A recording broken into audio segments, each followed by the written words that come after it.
the Bodie Show. Here we go. Living on the water is the only life we know. It's time for the Bodie Show. This may be the boatiest Bodie show yet, Stephanie.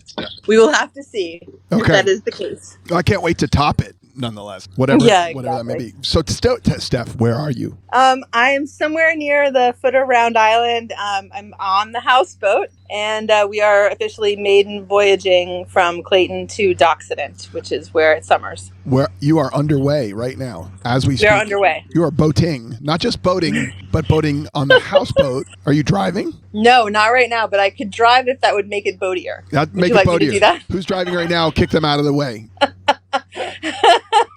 No, I want you to. It's our former Rear Admiral Rob Hohen is driving right now. He's doing an excellent job taming the Wander. Will you drive for just a moment? Will you stand up and walk over there? Sure. Ladies and gentlemen, Stephanie's walking through the houseboat to the helm. Oh yeah, of course. She's pushing. Yeah, make it boatier. Yeah. She's pushing Rob even aside. boatier than it was before. From the helm, Rob is stepping aside. You have your hands on the wheel. I can see in the background, I can see water moving past. You are driving the houseboat as we speak. This is the boatiest Bodie show yet, but we are going to make a Bodie show that's even boatier. I know boatier, yeah. I will say the thing is that there is no reason why I cannot drive this houseboat and also make a podcast at the same time. It is slow work driving the houseboat. It's great. It's steady work. It is. It's slow and steady and a little wandering. Yeah. A little wandering. Yeah. No, I think the houseboat drives really well considering. Yeah. Yeah. The houseboat it's a River Queen. It's about 32, 34 feet long.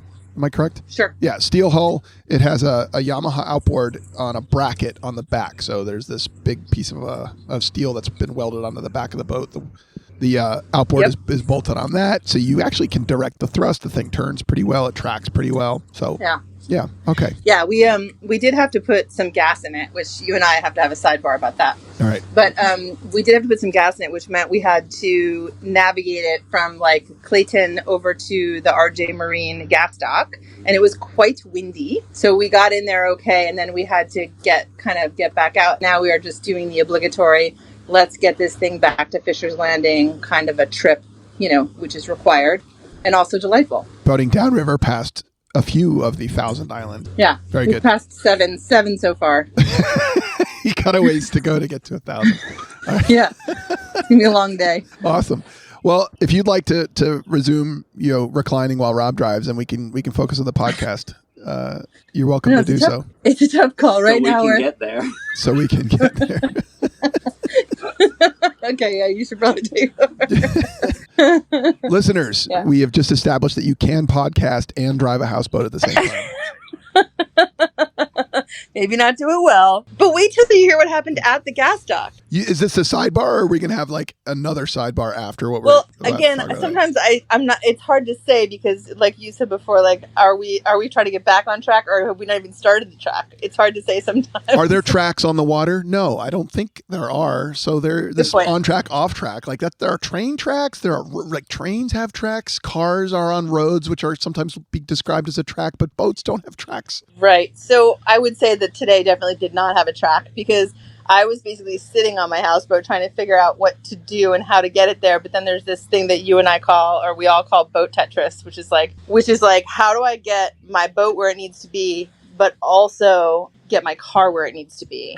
Right. And then also get myself where I need to be. Right. I mean, it's really complicated. All right. Moving on. We need to stay on track. Yeah. Can we talk about where you are and what's happening with you now that I've taken up the whole show? Yeah. No. Appropriately. You're like, whoever has the boatiest action, gets the airtime. So that's you. I love how we make up the rules as we go. I'm glad to know that's a rule.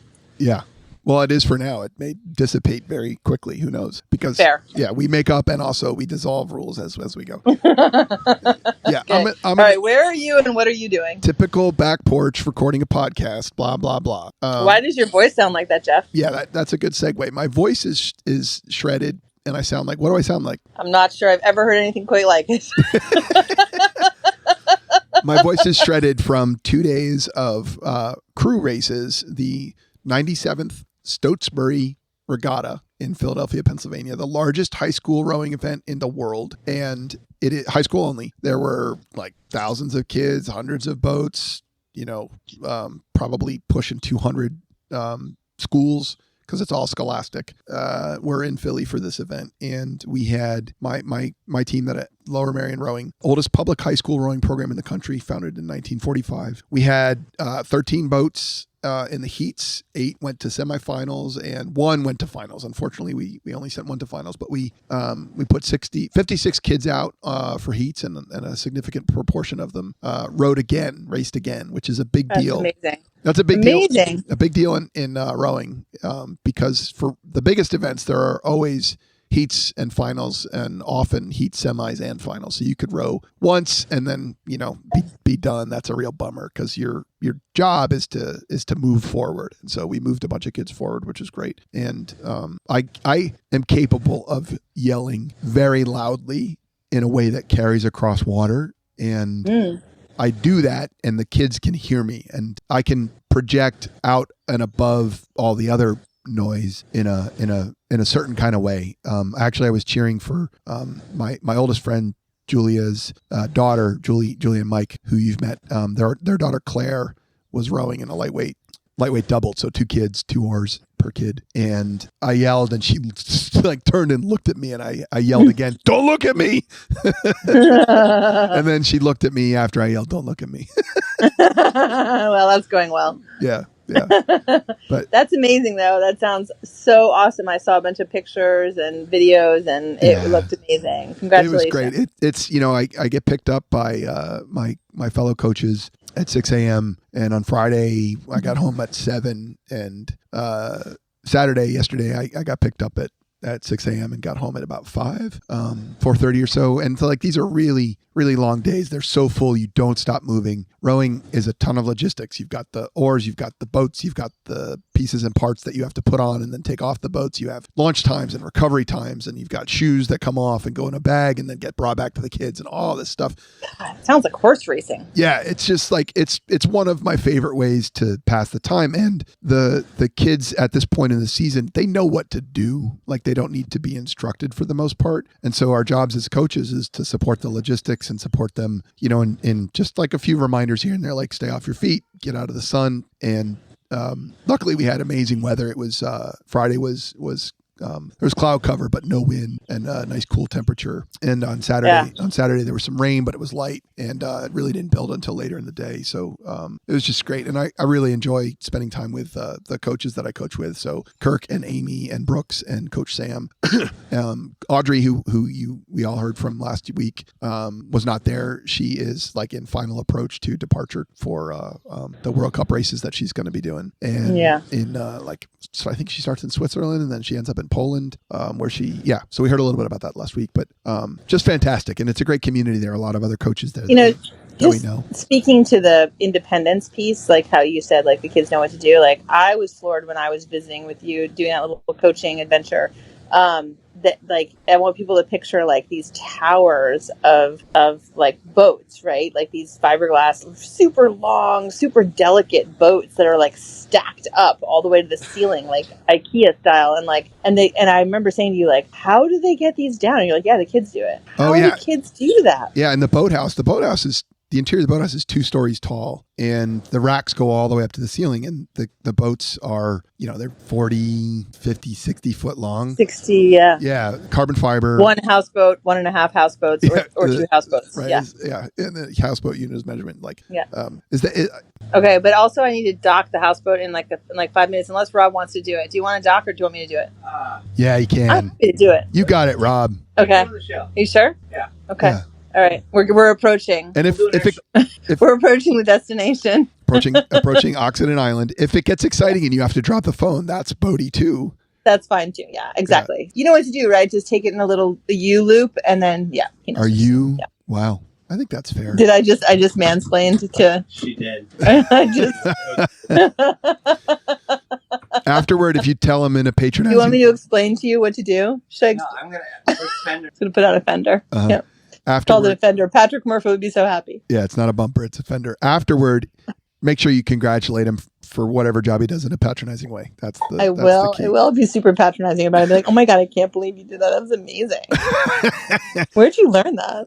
Just kidding. So do you want me All right, let's go. Yeah. Anyway, 60-foot long boats, 2 stories up. The kids operate these hand cranked forklift things to put them on and off the racks way up. And yeah, it's pretty crazy what they do. Also, like when we're out practicing, there are coach boats launches that we've discussed that go along with them. And I've got a big bag full of life jackets, all this stuff. When we send them out to race, we send them out into all conditions entirely on their own. And so you're putting a 14 or 15-year-old coxswain who's the person in charge of steering. Yeah. So that's why my voice is shredded. Stotesbury Regatta was great. Have you docked? We're docked. Get out.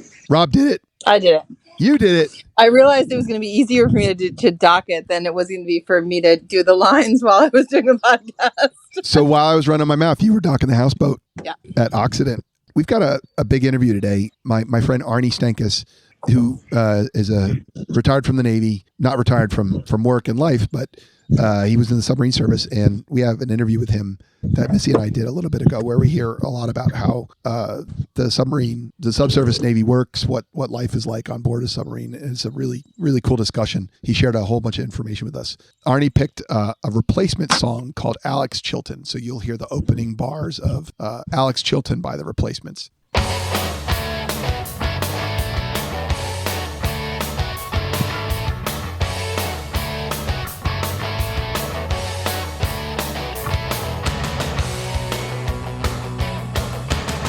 We're here with Arny Stankus. How are you today? I'm good, Jeff and Missy.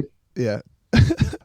This is audio only, so we're on Zoom right now with Arny, and we've got him in San Diego, I believe. So the sunshine. Yes, I am. Sunny San Diego. The sunshine coming in through the window behind him is San Diego sunshine. However, he is repping hometown, which is what, Arny?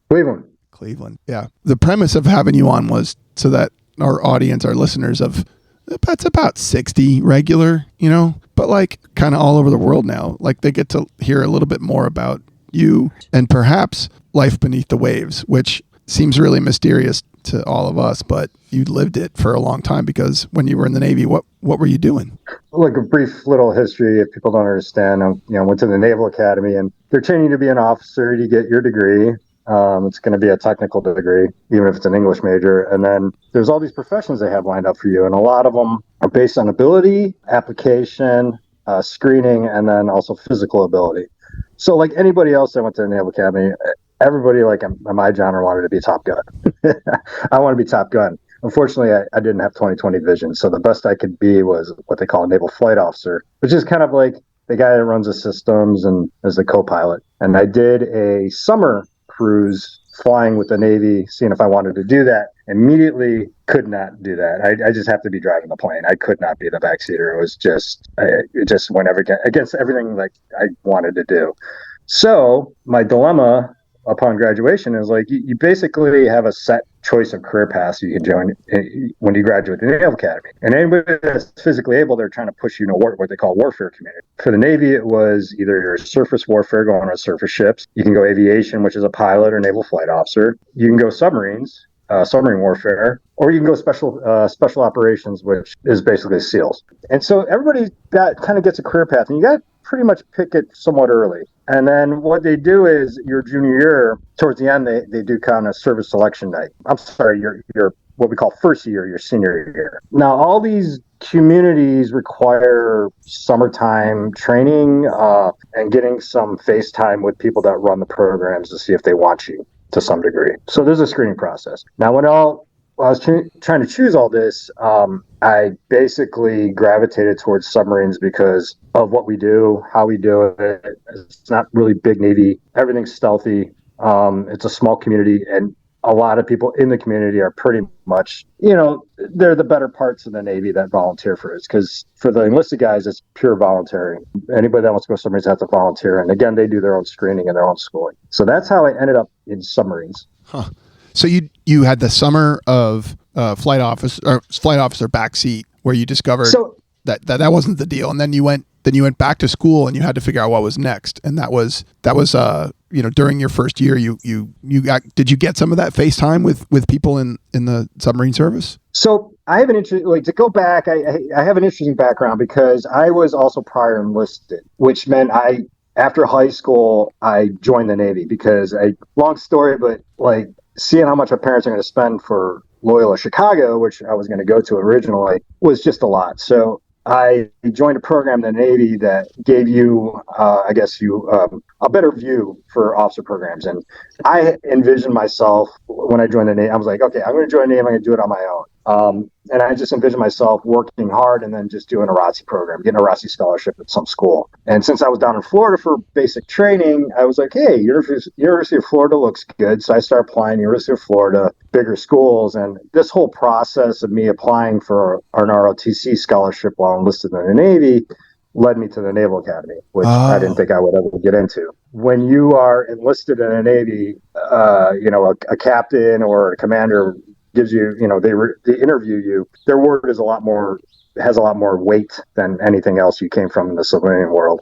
That's how I got steered to the Naval Academy. It just kind of literally by default, which I was very happy. Like literally, I did not think I would ever go there or get in there. Yeah. So I have a question. That's how I did it. But the community I came from when I was enlisted was it was a nuclear power community, and they're pretty much the lifeline to submarines because they're all nuclear powered. So I was kind of in the pipeline already. Okay. To be in the submarines. But the reason why it took me a bit to really choose submarines at the last minute is because it's notoriously difficult, meaning the training you have to do, people just don't want to do it. And I didn't want to do it, but I also wanted to do submarines. It's called nuclear power school, and we equate it to drinking water from a fire hose. It's a lot of schooling condensed, and so it kind of stinks. So there's a lot to learn. When you were enlisted, you had started in on some of the nuclear power training as an enlisted person? Yes, I did. I was actually in school. Make that about 3 months from graduation. So it's a 6-month school. The way they condense it, it's like 2 years of grad school to some degree, like time-wise. So it's basically studying the entire time. It's class all day and then just studying. When I made it to the officer program, I'm like, well, my days of enlistment are numbered, so I'm not going to be an enlisted guy anymore. I'm going to have to go to follow on school and training. So I'm like, what do I do here? Like, what do you guys want me to do? And so my chief, who was a senior enlisted guy, basically said, you don't really have to do anything, but if you don't graduate, it's going to look really bad. So I had to graduate from nuclear power school. And then after I did that, that was like the hesitation of me doing it again. Okay. I wanted to be a pilot too. But so got it. When you were at the academy, you'd already gone through nuclear power school, and you knew what it was going to take. Yes, I did. I went in through on the enlisted side. Yes. Okay. And it's the officer side's a little bit harder, but it's just as hard either way. And I know a tiny bit about this. I have a colleague who is retired from the submarine service as a enlisted person. He was senior enlisted on missile submarines, Ken, and like chief of the boat, I think it is. Oh yeah, Cobb. Cobb is very important. He's the most senior enlisted member of the submarine. They call him, and to reach Cobb, you're chief of the boat. Yeah, it's your boat, man. You run it. And I remember my first year on my submarine as an ensign. You listen to the Cobb. I mean, you're just a stupid officer, and these guys have been in the Navy forever. So yeah, they're running things. He retired and had a whole second career after that. But he described some of the nuke school, the nuclear power school, as it's like you learn high energy particle physics and mechanical engineering and electrical engineering and all of these incredibly important, complex concepts and applications that are required for the nuclear power plant to operate, the nuclear reactor to operate. And again, not saying I know anything more than that, but he kind of has a similar tone in his voice when he talks about it. It's just like, oh God. He ended up specializing in weapon systems. That was like his main job on the boat.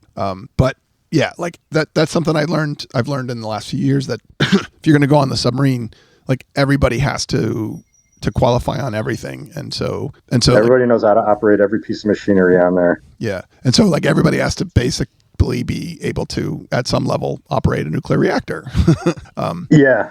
But that's interesting. Like you'd been through it once. You wanted to be on the submarine, but you didn't want to go through it again. It was that intense, and you knew you were going to grind it out. Wow. I mean, I think I still have my schedule from my officer school, and I literally have it color coded, and I was Xing off like 30 minutes of the day of that class. If I was finished with that class, I would exit off, meaning I just wanted to see progress to get out of here. You know what I mean? Yeah. Wow. So it was a metric. So once you finish the second round of nuclear power school, like how do you get from there to being on an actual submarine? And so it's a long process. So there are other officers that go to nuclear power school, and they're the surface officers that are going to go carriers, because carriers have reactors. A lot of people don't pick that because what ends up happening is once you make it to the surface fleet on carriers, that's all you do. You're what they call the gas pedal. And that is not something I wanted to do at all. I wanted to be a submarine officer, a warfare officer. But unfortunately, unfortunately, it's just part of the game. If you are doing that, then you have to go nuclear power. You have to learn how to operate everything. That's kind of how you get down that path. So what you do is, upon graduation for submarine officers, you're immediately going to nuclear power school, which is 6 months down in Charleston, South Carolina right now. And then upon graduation, you have another 6 months of training, what they call basically it's hands-on. You go to an actual inland reactor, of which the Navy has 2 now, I think. One's in New York and one's in South Carolina. After 6 months of South Carolina in the dead of summer, I was pretty good with not being in South Carolina anymore. So I took upstate New York, up near Saratoga Springs. And then that's hands-on. And that is equally as abusive as power school, because it's memorizing and qualifying constantly with all the systems and running drills, and then they put you on shift work to do this. So that was the murder of it. Like, every 3 days doing, like, say, the 7 to 7 shift, and then a couple days later you're doing the noon to midnight, and then a couple days later you're doing like this 7 at night to 7 a.m. and then you get a couple days off and kind of rinse and repeat. Is that the same kind of schedule that you would see when you get onto the submarine? Is that why they make you do that, go through those shifts? Yeah, they're trying to groom you for that, and they could do a better job, because it was even worse on the submarine. You just get no sleep, and it's a pressure cooker. You're in an actual reactor plant, and the way the nuclear Navy is basically a lot of human, like, basically you track back to anything that happens at that plant to an actual person and not a machine per se. So everybody's monitoring things, writing logs, and proving that, hey, I looked at the system, it was working fine at that time. That being said, in a nuclear power system, the environment is like a lot of what you did wrong. Meaning you could do a 125-step process, which you have to hit every step in the sequence, and it'll take you, say, an hour and a half. And then after that, and everything's up hunky-dory and you're done with your watch, then they have what you call an after-watch critique. Or whatever you did, startup critique. Let's say you started up your reactor, and it's basically, let's go through the process. Let's look at step number 79 where you screwed up. Instead of, like, I'm not looking for anybody to say, hey, you did a great job, but after day in and day out of that, it kind of gets old. Wow. Why is that? Why is there that emphasis on tracing it back to a human being, like on a person? That is leftover. It's like, I equate it to some degree, like our leftover archaic alcohol laws from Prohibition. They still exist in some states. Like these crazy, stupid, like, why do they have this law? It's like, it's leftover Prohibition. Nobody got rid of it. So nuclear power, when it started up in the 60s, there's a interesting character called Rickover, Admiral Hyman G. Rickover, the father of the nuclear Navy. You want to talk about eccentric and interesting? He was that. So he started the process. So basically, to get nuclear power going, there was a lot of resistance nationally, publicly, and within the government. So he took it upon. He stepped on a lot of toes to prove that it's safe the way we operated. It could be safe. His process of doing that, because of all the resistance, is to have a lot of oversight, a lot of human oversight. Basically, we can prove that this guy did this and did that. And so we have a record of that, classified as it is. So if anything ever happened, we can prove, hey, it wasn't a meltdown because we're negligent or stuff like that. Or it wasn't that the technology is inherently unsafe. That too, yeah. I can get into that. There are like certain basic designs of nuclear reactors that will make them safe, or relatively safe, or pretty much unsafe if unattended. Yeah. So proof of human error, yes, not technological malfunction. I don't know. It's been a long time, but yeah, when we were doing it, we're like, the chemistry is a huge thing with the nuclear power plant. You gotta have the chemistry right and different systems. And we're like, man, you can automate this stuff. And it's like, well, we don't, because we need a human to monitor this. Right. then you get out of the reactor in Saratoga. Are the same processes and procedures and everything you learn there? Is that how things are operationalized on the actual submarine? Yes. Okay. Everything's the same except the reactor. So, meaning when I got to my submarine, I had to relearn this system because it's a different reactor, different type of system. Generally the same. The concepts are all the same, but you have to learn the characteristics of this one. Meaning it's not the same as the other one. So you're gonna have different times for things and stuff like that. So, not to get into the specifics of it, but so then you spend your time what they call qualifying. Okay. Once you're on the submarine, you qualify on the actual specific reactor that's there. Now, was this your specialty? Like, did you spend your time in the Navy as a nuclear power specialist, or did you move on from there? Or help me understand, like we said earlier, everybody learns how to do everything, but does that mean that everybody does everything, or do you actually have more of a specialty? Yes, everybody does everything. But let's put it this way. So we have a weapons or an engineering officer who is the guy that runs a nuclear power plant. And so I'll just go real quickly over a structure of a submarine because it's not very big. So your officer corps is not very big because the crew is only like 110, 120. I was on a fast attack. So a missile boat, as you mentioned earlier, we nicknamed boomers, have a bigger crew because they're a way bigger submarine. Wait, so you said I was on a fast attack. Our missions are different than a missile boat. Like I couldn't do a missile boat. Your job is to go make black holes in the water and carry nuclear weapons and just be a deterrent. And I kind of wanted to be active. Fast attacks tend to do more exciting things. So that's why I chose them. But they also deploy more. You're on your boat. Like the nickname we number our boats SSN, and it stands for Submerged Ship Nuclear. And they number them just like anything else, but then they give them a name. But we nicknamed, and so boomers are called SSBN. The B stands for ballistic missiles, and ballistic nuclear missiles. And so they actually have two crews. They call it a blue and gold crew. And so when they come back from a deployment, which is, I think their deployments are 3 months long, and they train up for it 3 months before that, they hand it off to another crew, like the gold crew. Say the blue crew comes back and they hand it off to the gold crew. So that boat can go out to sea more often because it's a taxing endeavor on the people that run it. But on submarines, there's no such thing. So SSN stands for Saturdays, Sundays, and Nights if you're not out at sea, which basically means it's your life for the time you're on that boat. Whether you're in port or not. Yeah, the worst is import. I mean, you're in port and you're fixing things, you're doing training, and you're just waiting to the next time you go out at sea, go to sea. So it gets pretty long. Tell us what kinds of things a fast attack boat does. Yeah, I mean it's like the doctrine of submarines is written down. So fast attacks, we do basically, we're the guys that go hunt other submarines, because basically the technology is best way to find another submarine is with another submarine. So that's why I call them hunter killers. So we look for enemy submarines. That's one of our jobs.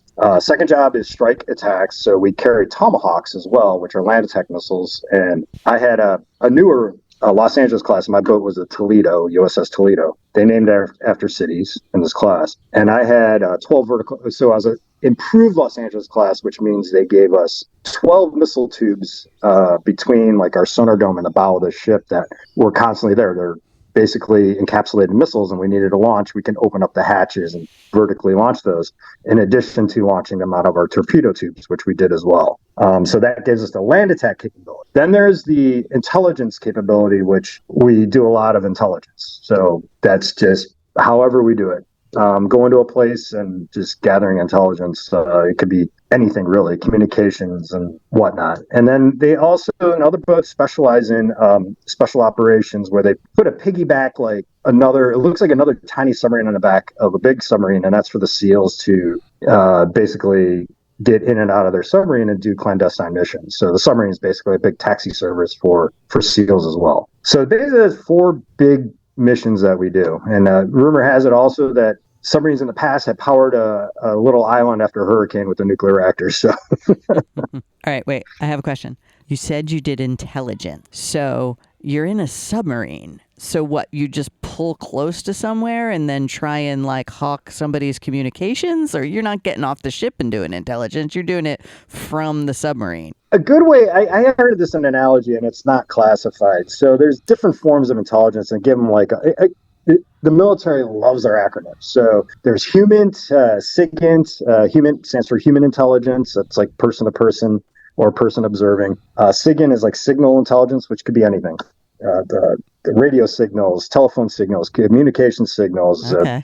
tapping in on somebody's computer line, intercepting whatever. So that's signal intelligence, and there's a bunch of other stuff too. So how do you get this stuff is basically how the analogy comes into play. So human intelligence is like somebody coming over to your house and hanging out with you, right? And they're there, a person's there, so you could be guarded or you can reveal as much as you want. And then you get into like other intelligence, which is like signal intelligence. And that's like, hey, we got a cop car in the street. We're just trying to monitor, see what they're saying that's public, that we can grab. Or maybe we're tapped into the phone lines. We're just going to listen in on what they're doing. And then submarines is like related to so basically you have somebody peeking into a house, somebody trying to get into the house, and then submarines kind of like show up in the yard in the house, but you don't know they're there.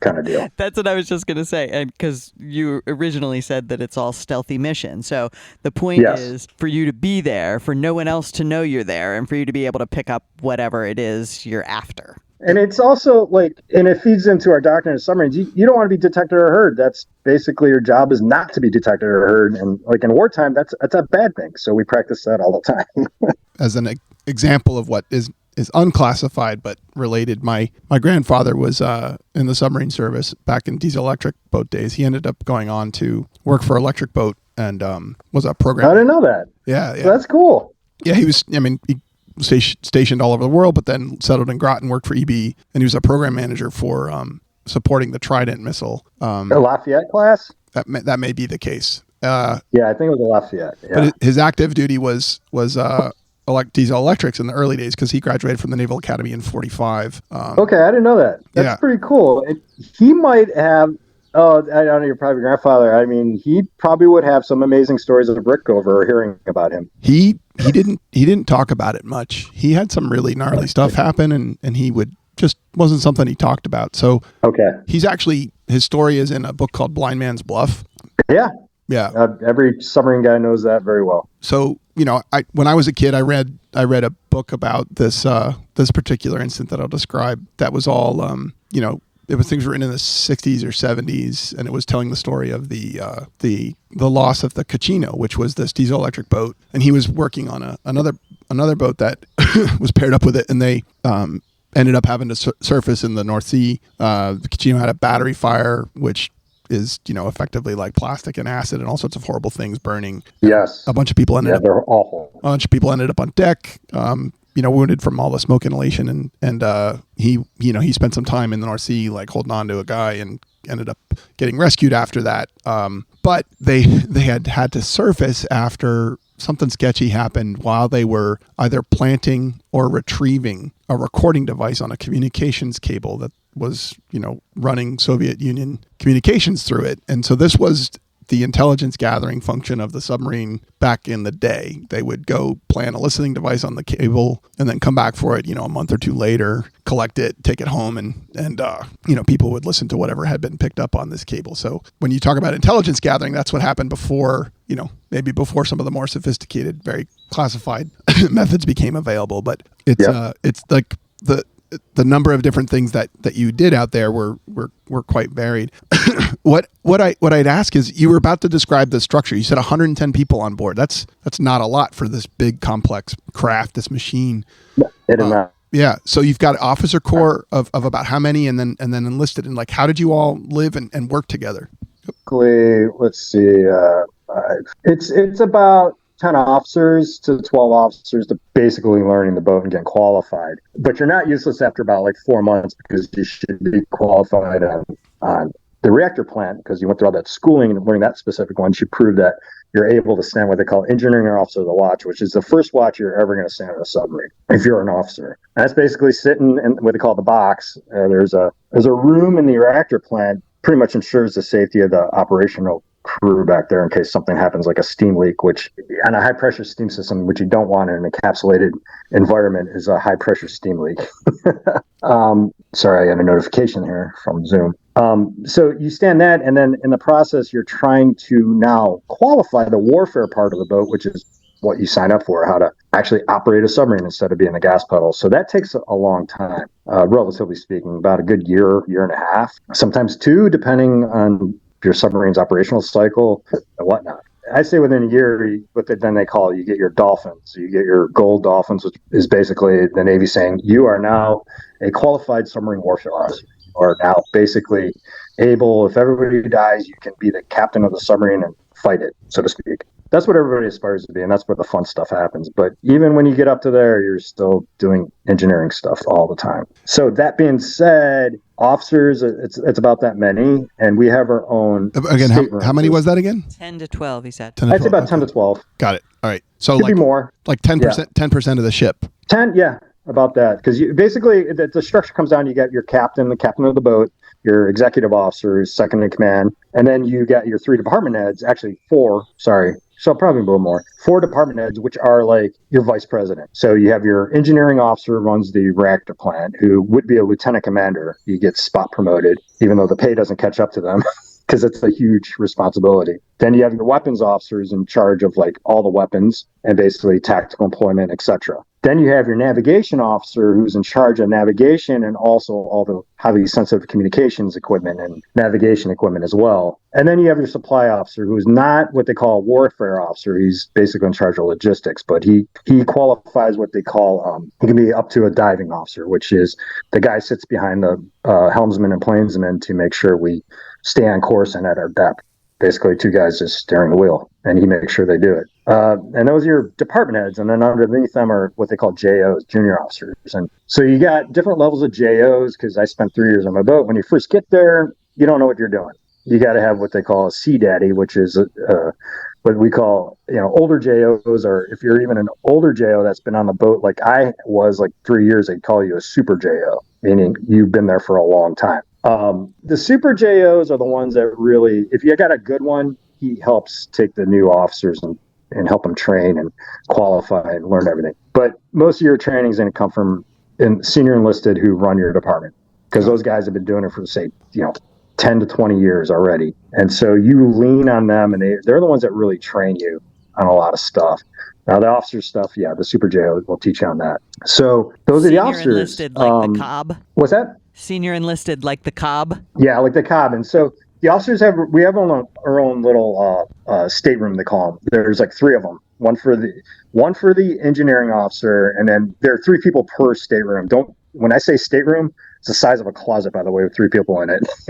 And then you have your navigation officer, and then I was in a stateroom when I got older, because there's only room for 9 officers, total in 3 staterooms, 3 per. And so the weapons officer and the CHOP, we call him CHOP, the supply officer, because there's insignia that looks like a pork chop, so we call him CHOP. And myself. There's only 3 of us. So the rest of the JOs that don't have a stateroom that get to the boat, they stay in. It might have changed, but back in the day on a 688, which was designed, by the way, in the Cold War, had a room we called nine-man berthing. And nine-man berthing was intentionally designed for, back in the day, all these computers to process all these, weapons, everything. Because now, like back then, you needed all that space for the computers. Now a computer can be put on a phone. Like all that function that this huge room did was put on a phone. We liked it because of the black hole. There was only one door to it. It was always closed. And the air conditioning was designed for that room for a bunch of hot standalone computers. So we loved it because it was black and cold. So you could just sleep in there and nobody would bother you. So that's where the leftover JOs end up. Were you in there? Nine-man berthing. Were you in there? Were you in nine-man berthing with the computers, or were the computers gone at that point? No, they're gone. So what it was, it turned out to be, it was designed to have all these computers, and then the computer, like as time progressed, it's like we don't need them anymore. Got it. So they just turned it to more berthing. Because even with that addition, but the enlisted guys, it's a different story. Where do they sleep? All the senior enlisted, you're basically your NCOs, non-commissioned officers like the Cobb, and all your chiefs have what we call the goat locker. They have their own stateroom.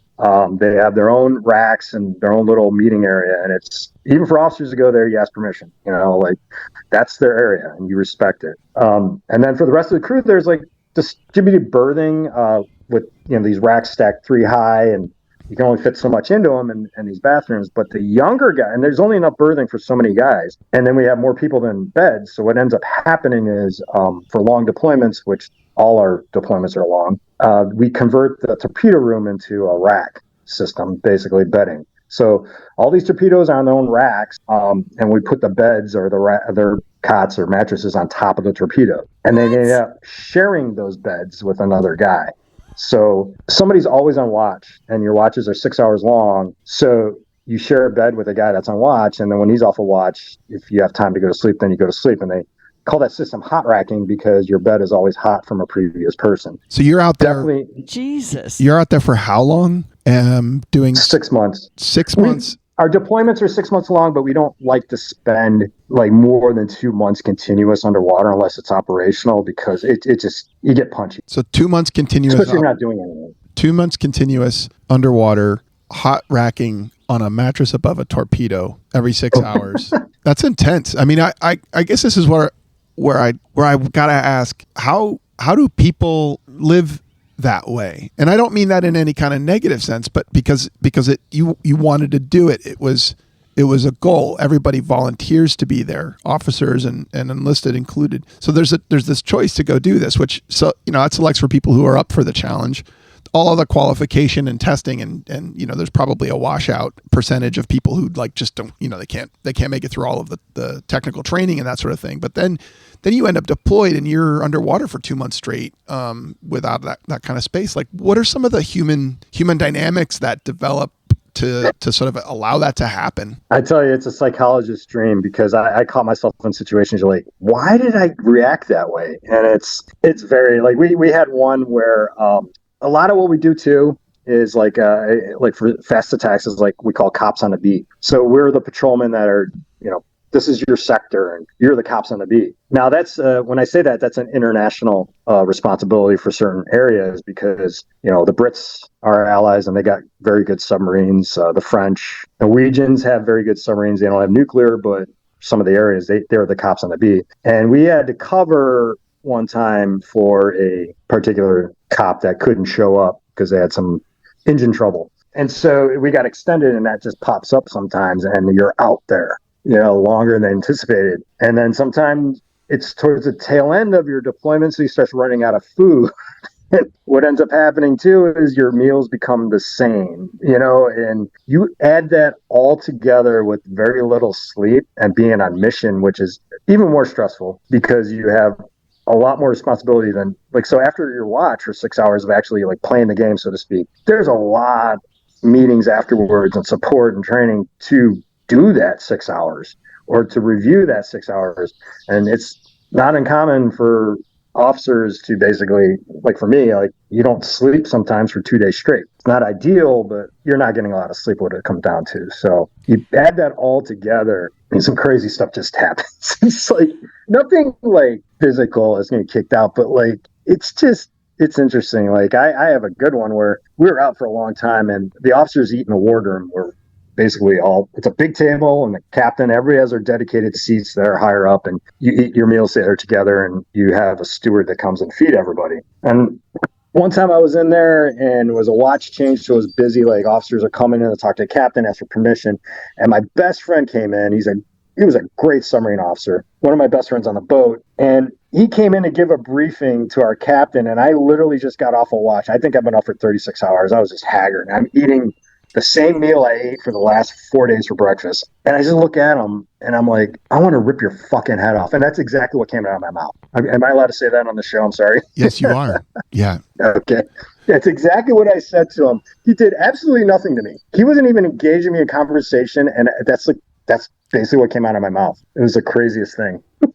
So yeah, weird shit happens. I would think that, similar to like surgeons, you don't want your officer on a nuclear submarine to have zero sleep, right? So, you don't. I mean, that's not considering all the safety things that you've been talking about and the seriousness of your mission and the decisions that you have to make. Like, lack of sleep would seem to hinder your ability to do that. It does, but we have a good system or workaround, and Navy's been doing this for a while, these submarines. The reality of a small crew. That's why you try to get the better people in it. It's so, for officers, and like any mission that we do, you try to train your watch sections as teams. So you keep the same watch section together, meaning the officer's in charge, but you're not the only guy running stuff. You got your sonar men, you got your radio men, you got everybody operating their systems. And these guys know what they're doing. And so you form a team together, the same team that stands watch all the time. And so what you have is a team. So if you're on for and I've been caught too. I've been saved by my team multiple times. Like you're just haggard, and then you'll get, you give an order, and you just get,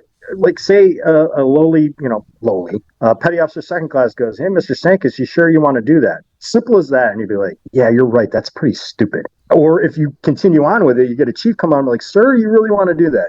So you produce a team that somebody catches will catch what you're doing, and so as an officer, you can't be a tyrant. Yeah. Otherwise, you're just going to let yourself get in trouble. Right. And so that team, so just to be clear, that watch schedule, 6 on, you're on that 6-hour watch with the same people every time. Yeah, and it's so on a submarine what we did was what they call a 3-section watch rotation. So we only had 3 sections. So every 6 hours. So basically you're on watch for 6 hours and off for 12, and it's rotating. And like the way that can set up, it's like you get out of the morning and then be on to midnight, and you're guaranteed to be. And then our work days start in the morning. Like we immediately switch to a certain time zone, and that is our time, like anybody else, like the 9 to 5, so to speak. And so during the day, everybody's up doing training. Oh, okay. Yeah. Got it. Doing training, doing drills, you name it. And unless you're in a really sensitive spot, you can't really make a lot of noise, then everybody's up and you're working. So there's like day and night on the submarine. So 9 to 5 is 9 to 5 is the work day. Everybody's up, and then the evening and then overnight there's coverage, and some people are on, some people are off for that period. But then if it's a 3-section watch, there are people who are sleeping during the day, so to speak, who are off.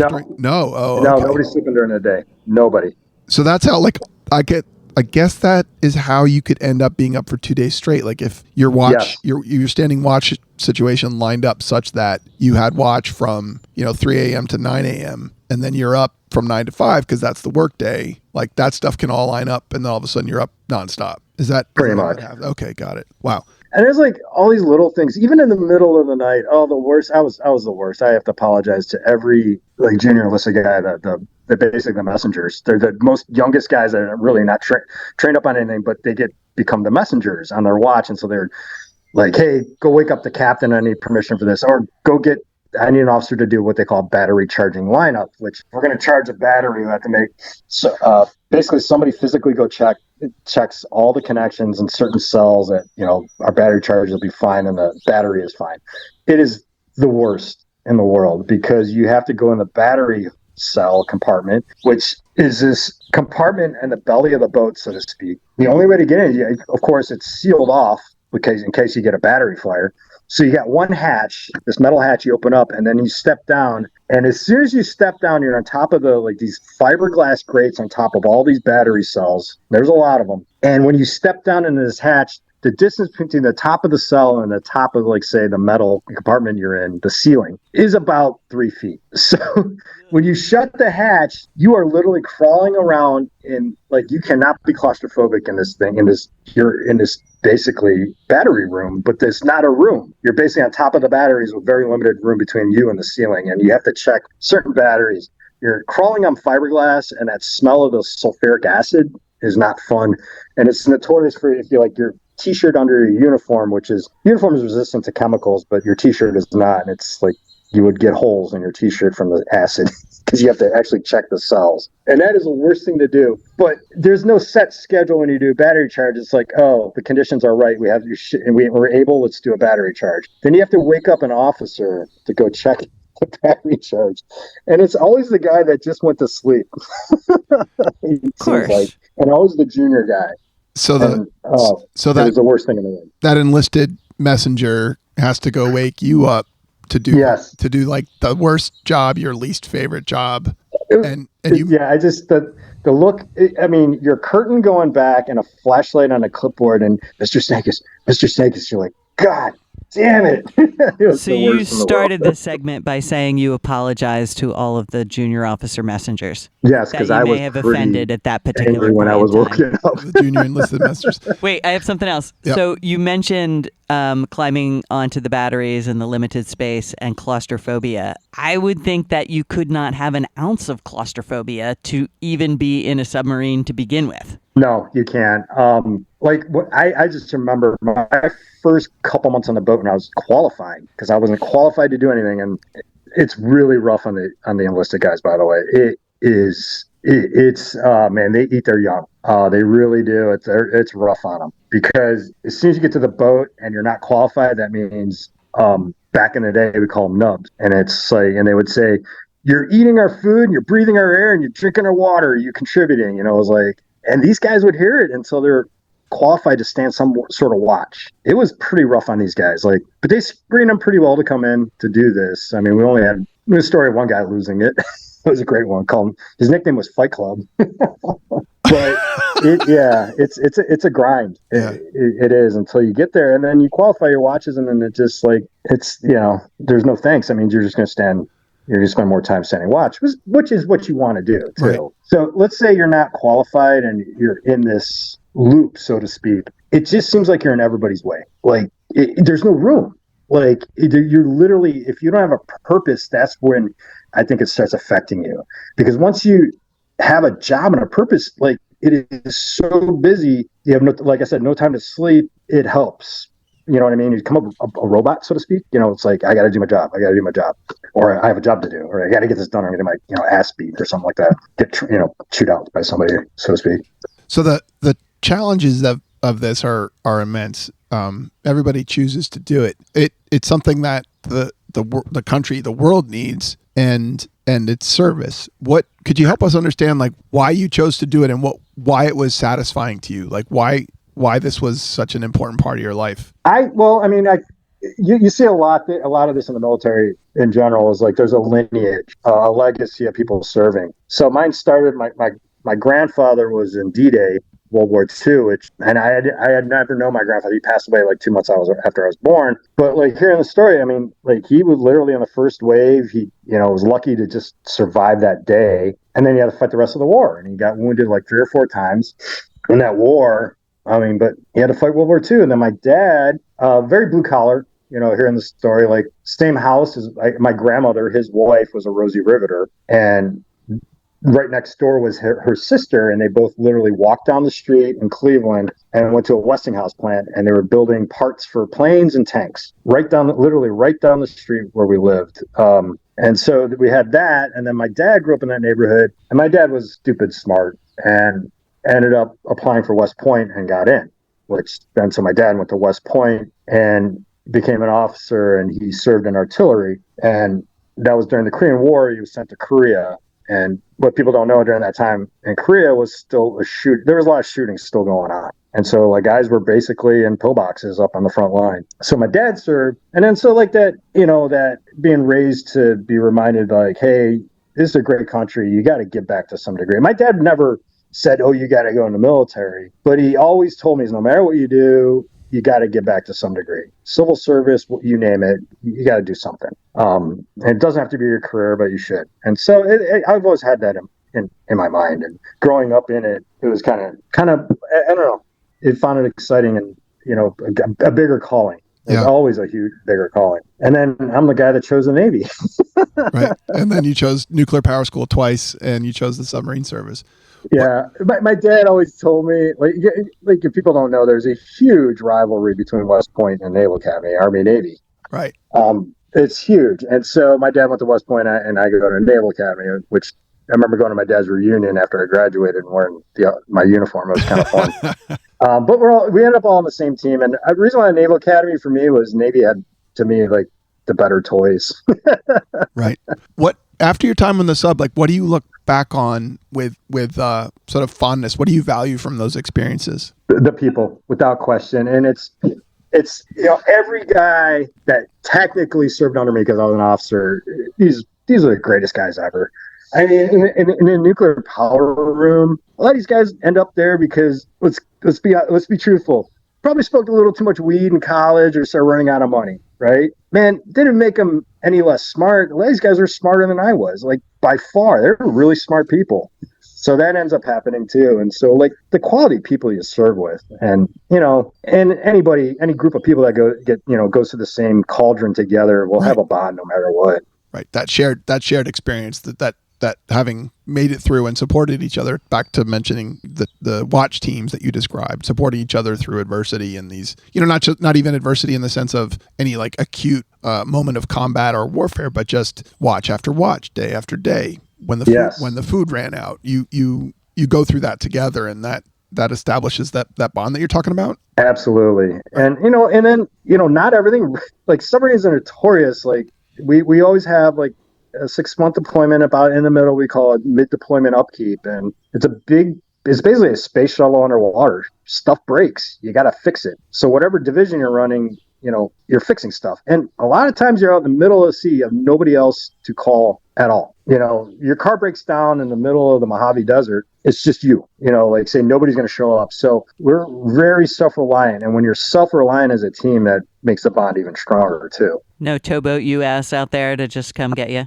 Yeah, no, you're on your own. That's why, it's funny because I make fun of, submariners when they get home, they hear an emergency and the first thing you do is run to it. That's what you're trained to do. It's like a fire, you run to it. It's like fire, like in normal life, you run the frick away from it. All right, I got to ask, were you ever on mission when you had to fire your missiles? Yes, I can say that. Okay, I'm not going to ask you to say anything you can't say, but I mean, that's freaking intense. Yeah, we were. That's a great story in and of itself leading up to that. So we had just got back from a 6-month deployment in the Mediterranean. Literally just got back. And then we had to do a training. We had a training mission come up. We had to leave. Oh yeah, I'm sorry. This is actually, geez, I just assume 9/11 happens at this time because it does for me, but 9/11 is a big deal. So we literally got back from 9/11 after a deployment, and then you do your stand down, what they call it. Basically, it's you got to stand watching the boat. Somebody's always there, like ready, like the boat's ready to deploy in 24 hours if we need to. We have the crew there to get it underway. So even when you're home, you gotta, you're home decompressing for, you say, a month or 3-4 weeks, you're still on watch and you're still fixing stuff and you still got a work day. But right after that, we had to do some qualifications, some training. Our boat was always out to sea because we were also a test boat. We tested new stuff. So even after our deployment, we spent like weeks out at sea, a week, couple days, probably a month sometimes. And we go down south, which stinks to leave, say, Groton, Connecticut in the middle of winter and show up in, say, Bahamas or Pensacola, Florida and not be able to get off the boat. But that happens because we have some stuff in training grounds and facilities down there. But 9/11 happened and we were literally and so that day was and I was on the bridge actually driving the boat past, Montauk Point on Long Island. And everybody knew what we're going to do. So when stuff happened that was outside the realm of those normalcy for our training, we all thought it was training. We're like, we normally don't do that for this training. But I was up on the bridge this whole time driving this. So when a submarine is surfaced, the officer deck is up on top of the sail on the bridge with his lookout because and basically it's better to drive the boat with your eyes out there. And everybody below they just send the information up to you, either radio or whatever, on the communication systems within the boat. We call MC networks. They're basically voice activated magnets, and you got your own phones and you talk on the boat that way, and there's different channels. So as an OOD on the surface, it's hard to really hear everything because the wind and the waves, and you're focused on driving the boat. So when our captain made this announcement, I'm like, oh, we're doing our training exercise. I'm like, why are we starting so early? We haven't even reached our dive point, because on the East Coast, it's notoriously far away for your dive point where the water's deep enough to submerge. And so then the captain comes to the bridge. You say, Captain of the bridge. I'm like, oh, this is serious, because the captain doesn't usually come up to tell me exactly what's going on. And the first thing he told me is like, Mr. Stankus, you had permission to load torpedoes tubes 1 through 4 with ADCAPs, was basically loading live ordnance in our torpedo tubes, which we never do off the coast of the United States. And then he says you have a gunner coming out top, which we had guys trained on our boat to handle small arms, which is he had an M249, which is basically called SAW. It's a squad automatic weapon. It's basically a machine gun. And we had a guy come up with a machine gun. And he said, "You have permission to engage any boat within, like, say, I think it was 200 meters at the time, or 600 meters, or something like that." And it was like, "Roger that, sir." And I knew right then and there's something going on. But then again, you have orders and follow it. And so we got and then we knew the Pentagon got hit and all this. And then as a submarine, then we get basically orders. And our orders, I can't say what they were, but put us out of communication for a bit. So it was kind of unnerving for a lot of guys that were from New York. Like, I had a chief, our electrician chief, his brother was a fireman and his other brother was a policeman, I believe. And so he was seriously worried, like, what the hell happened? And so for about a week, we had really no idea. We're just executing our mission. And then we found out, we actually pulled into Florida. We're in Florida, and there's an Air Force base in Florida that the Navy uses because they have a pier. And it's in Port Canaveral. It's this big square bay, and all the cruise liners are in there. But as soon as you walk in, if you take a right, that's our little pier for submarines. And so we pulled in there, and the next thing I know, it was like I was supposed to be out to sea for a week, and we're telling our crew to go buy underwear because we're going right back out. And they started loading our boat with, tomahawks, live tomahawks, and we literally went right back out to sea. And I just remember going through a certain area that we just left just over a month before and saying to the crew, "Hey guys, deja vu." And I never wanted, like, these guys wanted to kill me so bad. But that's also submarine life, is you try to push people's buttons. So dark. Yeah, we literally got sent right back out. And that was for the start of OIF, Operation Iraqi Freedom. So we're part of the bigger, fleet of the Navy that fired missiles into Iraq that day, or within that week or two. Wow. So off the coast of Montauk, when 9/11, when the planes hit, that immediate response of the captain telling you to do a bunch of things that were out of scope for what you had expected, live torpedoes, a machine gun on the sail on the conning tower up above water, and then you went away for a little while, show back up in Florida, and it's time to go. And the crew had to go buy underwear because you had not expected to be on board for no, we were only supposed to. We just got back from deployment. We're only supposed to be out for another week to do some training and qualifications, and then boom, here we are. Sent right back out on a mini deployment again. How do you not to make it trivial segue, but like, are there washing machines aboard? Like, how does that? So it's funny. It's not trivial. And these are interesting questions when you look back on it. I've been out for a while, like living normal life. Yeah, like mundane stuff does become an issue. I think I forget what the actual, like, the square footage of the submarine is equivalent to like 100 guys living in, like, say a 2-bedroom house, 2-story bedroom house or something like that. That's what it's equated to. So you have to have a system of doing laundry. So we have one specialty of our submarine called the mess specialist. It's a rank. So the chefs, the cooks on our boat. And on submarines, they're not just cooks, man. They do everything. They know how to fight the boat. So, and a lot of guys in that, like, they choose submarines because of that. So these are guys that they also have to handle the laundry, and it's a set. There's a set schedule. And for officers, they do our laundry. They pick it up, do it. They throw it in a bag, throw it in a washing machine. The whole bag with everything gets washed, and then it gets dried and sent back to you. But it's also important to do that because of hygiene. And also, the sacred day on a submarine is Friday before noon, right? The Friday mornings, like, and breakfast till lunch is a sacred day. It's called field day. Everybody gets to clean the boat. And I mean everybody. And when you talk about cleaning, you're cleaning everything, like every nook and cranny. So that's and it's all, and that one is hygiene, and also you collect dust, and dust tends to catch fire. So right, or leaking oil will tend to catch fire as well. So and it's also a good way to maintain your ship, like seeing if there's any other problems that might arise. Huh. So what's fun is my colleague Ken's shared a lot of this information with me. You're confirming it, like the crawling across the batteries. That was one of his things. He's talked to me about field day before, especially he shared that sometimes you have to snorkel, like if you have to run the diesel engine on the like the backup diesel engine, and you put a pipe up over the water to pull fresh air in and let exhaust out, and sometimes like the wind shifts and you end up sucking exhaust in and soot gets all over everything. You scrub that off on field day. But the mundane things, like there's a bathroom aboard. He shared a story that I have to ask. You've confirmed a lot of the things he's shared with me, but he shared a story with me that when you use the bathroom, the toilet, you do your business and it goes into a holding tank, and then that holding tank gets occasionally purged out underwater. Yes. It gets flushed overboard effectively, and that happens when you're down deep by pushing a whole bunch of pressurized air into the holding tank, so you can push the poop out. It's like all these. We follow rules, but you have to be basically like, I think it's the 12 nautical miles offshore. I mean, basically, we're in an area where you're not going to find it, and Mother Nature will take care of the rest, right? Right. And deep ocean will take care of the rest. This is where I'm looking for some confirmation. So he said that, the tank would get pressurized, and then you'd hang a sign on the door that said, tank's pressurized, don't go in there and flush it.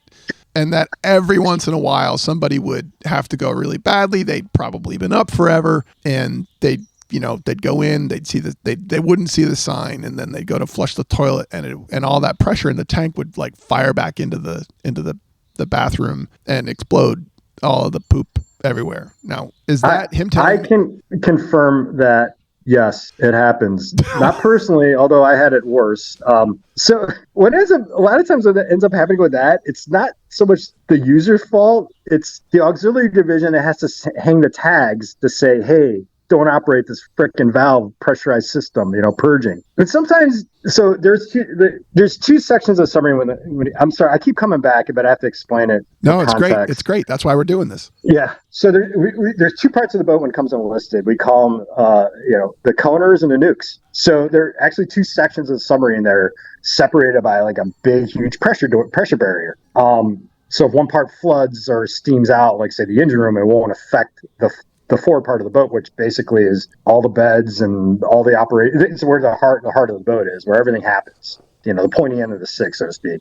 The back end is literally the engine and the gas pedal. But that's about 2/3 of the size of the submarine is the big engine. So you have your coners, which are the guys on the front on the cone, and then your back end guys. And so your coners are like your sonarmen, your radio men, your weapons guys, your cooks, and then you have what they call auxiliary division, which is your auxiliary mechanics. So you have two machinists on board, machinist mates. One's are the nuclear guys, and the other are everything else. And so ADIV, we call them auxiliary division, they run all that stuff. And sometimes you get a young ADIV guy, or they, I don't know, maliciously want to do it because they know somebody's going to go use it. I don't know. There's a lot of mischief on a submarine. And our navigator hit it one time, and everybody loved our nav. And Nav was a great guy, and I was taking over the watch, and I remember him storming up into control, covered in what, and because the valve, the sign wasn't hung in, and when he opened, it's a big when you flush a toilet, it's basically opening a ball valve, and all your stuff goes down this stainless steel tank.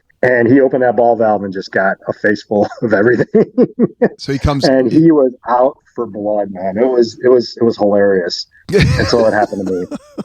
Inadvertently, got it. He shows up covered in poop, and he was livid. He wanted a chief there. He's tearing people's assholes out. It was great.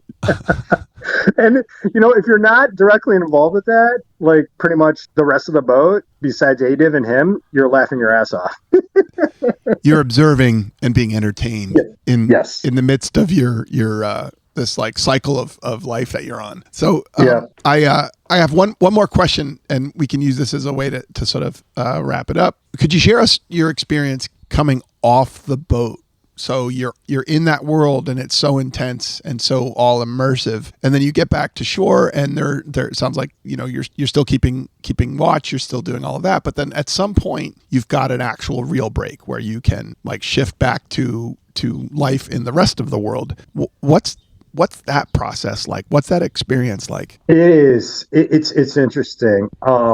I have so many experiences of that too, and one that was like, it's so prominent because it's like black and white. It's like one extreme to the next was I did my first deployment, and then within a week, it was during Christmas happened, so we all got over a period of Christmas. I was lucky to actually get Christmas Day off as a young JO, but we got like 4 days off, right? People could fly, spend Christmas in these segments of 4 days. And I literally just got back from deployment like 2 weeks ago. And so I go back home to Cleveland. I'm with my mom and my sister. And it's right for Christmas. What do they want to do? And it's like, I just want to spend time with the family and just be normal again, so to speak. They want to go shopping at the mall. And I think within an hour I had to leave because all I could think about And I couldn't get over is the fact that like all these people are meandering about with no place to go. You know what I mean? They have no purpose. And I just couldn't get that out of them. I was like so impatient. I'm like, just fucking move. Like, what are you doing? Like, why are you just standing there? Like in my way as I'm walking, it just drove me crazy. Wow. And just seeing a crowd of people in a mall, it was like one extreme to another. Like it was just, I had to leave. I just couldn't handle it. And it wasn't it sounds like it wasn't even that there were so many people or that it was like that space or anything. It was that there was this lack of all this humanity that was not operating as a team with a sense of purpose. Just basically chaos. It was chaos is what it came down to me. Like just total chaos. Wow. With people. So yeah, it's a huge learning curve. Or I don't know, readjustment, so to speak. Huh. Sleeping and in when a you first get out, like if you've been underwater for a while and you get out, you see those movies about vampires coming out of their it's kind of like that. Like, you're like, oh, the sun, oh my God, it's so blinding. And everybody's literally pasty white. Wow. Well, you look really good now. You're not pasty white. You got a nice salt and pepper beard. No. You got a nice salt and pepper beard. Your hair is long under your Cleveland hat. And I was really thankful to get to spend most of a week with you in February. We had a good time. Oh yeah, that was great. Yeah. Arny is an amazing cook. He's a gourmand. He has incredible taste in all kinds of different things, bourbon and food and what you do, how you spend your time. You really have a zest for life. And I could imagine that some of that is a product of having had the experience of not deprivation, but just of like, that environment where, you don't have a lot of choice in what you eat. You don't have any choice in what you eat. You don't have choice. Yeah, absolutely. And then like you said, the zest for life, the experiences, like, my deployments were amazing. They turned out, I mean, as gnarly as they were, that you're actually doing the job that you signed up for. And then, you get to work and hang out with the British Navy, the French Navy, the Norwegians are a blast. And when you hang out with other submarine guys in those navies, there's a camaraderie right then and there just because you're a submarine guy. Right. It's like you have your brotherhood there. So there's a lot of great experiences with that. And then being all over the world, you just learn that things are different, and you enjoy those differences and you take them in. Yeah, that's awesome. Well, hey, thank you so much for sharing with us today. And hey, no problem. Really, really thank you for your service through, probably one of the most trying times our country's had. I did not know that story that I've heard a lot from you over the years, but I did not know that you were on the bridge off Montauk when 9/11 happened. And I think it's great. Like this podcast is about just helping people sort of hear about and understand all kinds of things related to the sea. And this is a really special window into a big part of our country's national security, but also a huge part of the lives of the people who actually served in the submarine service. So really appreciate you sharing with everybody. Cool. Well, thanks for having me on. It was good to talk to you guys. And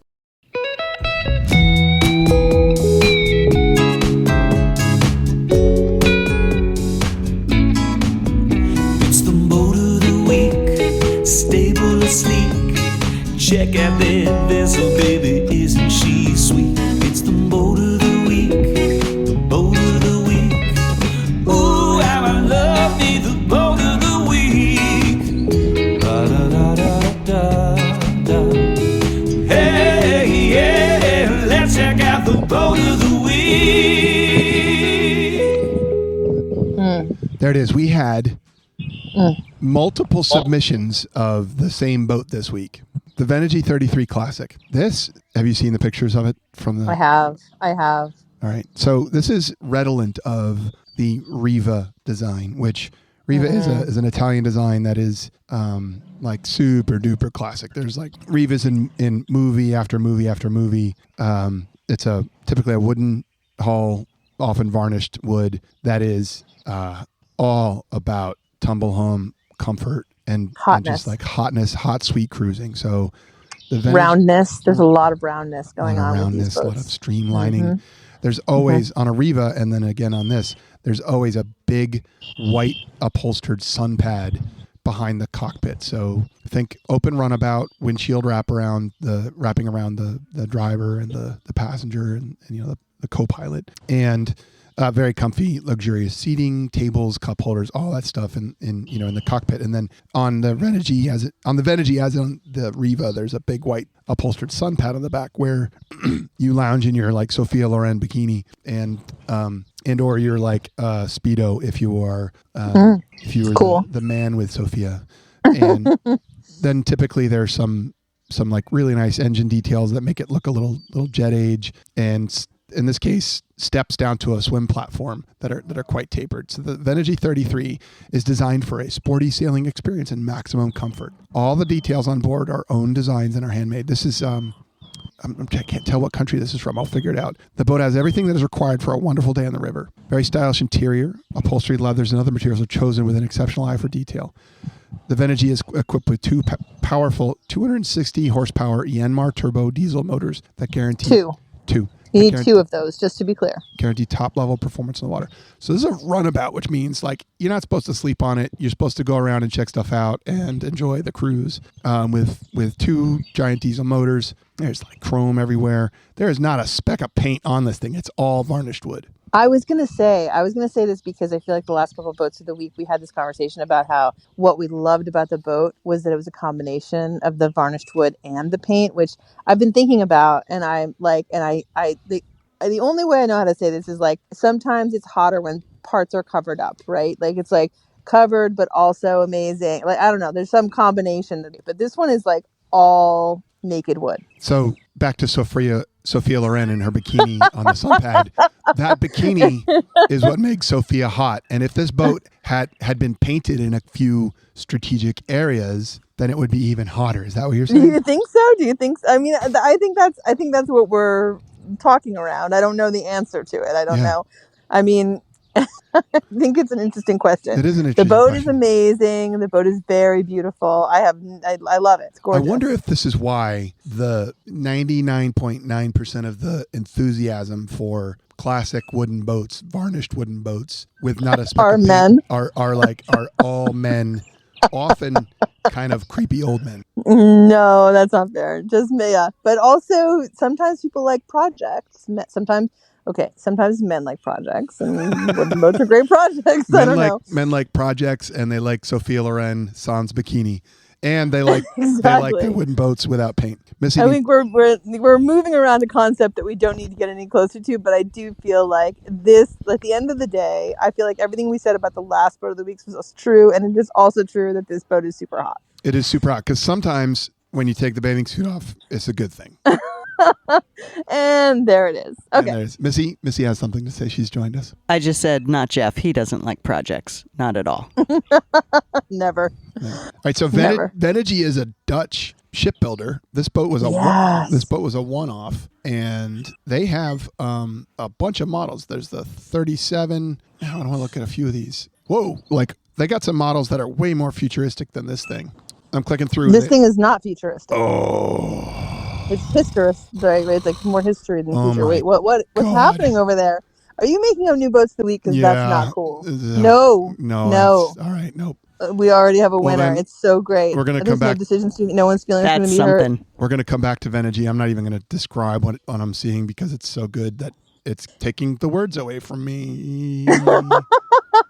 You're like verklempt over there. I am. Oh my God.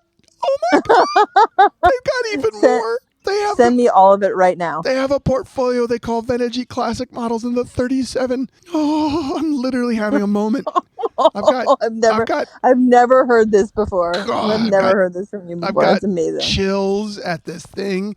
And when you see it. All right, send it to me right now. No, I'm not going. Send it to me right now. No, because you don't want to have to make a hard decision. No, it's not for this week's submission. I'm going to think about it for a week. I'll send it to you after the show. Because I need you functional. Withholding. I need you Withholding. functional. No, I need you functional. Like I'm already almost out of the game. This thing's so beautiful and special that if you see it, we're not going to be able to finish the show. Okay, fair enough. When you're right, you're right. Okay. All right.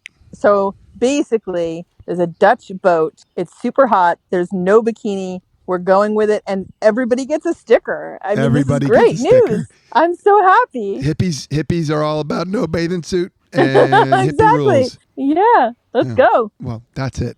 Ladies and gentlemen, the Venergy 33 Classic is your boat of the week.